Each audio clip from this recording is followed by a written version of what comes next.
নাট্যকার ভাসের যে ১৩খানি নাটক উদ্ধার করা হয়েছিল, সেই ১৩টি নাটককে ৪টি ভাগে ভাগ করা হয়েছে। রামায়ণমূলক, মহাভারতমূলক, উদয়ন কথা বা ঐতিহাসিক কথামূলক, আর পৌরাণিক বা কল্পকাহিনীমূলক, ঠিক আছে, বা কথামূলক। আচ্ছা, রামায়ণমূলক নাটকের মধ্যে আছে প্রতিমা নাটক ও অভিষেক নাটক। এই দুটো নাটক রামায়ণ অবলম্বনে রচিত। মহাভারত অবলম্বনে অনেকগুলি নাটক রচিত হয়েছে। কি কি?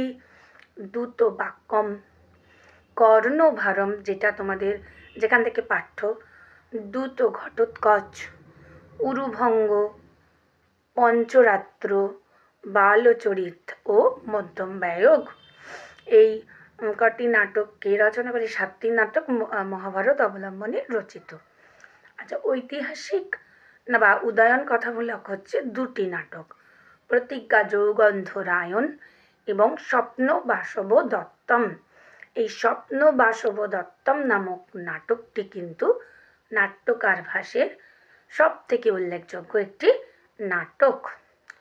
আর পৌরাণিক কাহিনী অবলম্বনে 2টি নাটক রয়েছে, অবিমারক ও চারুদত্ত।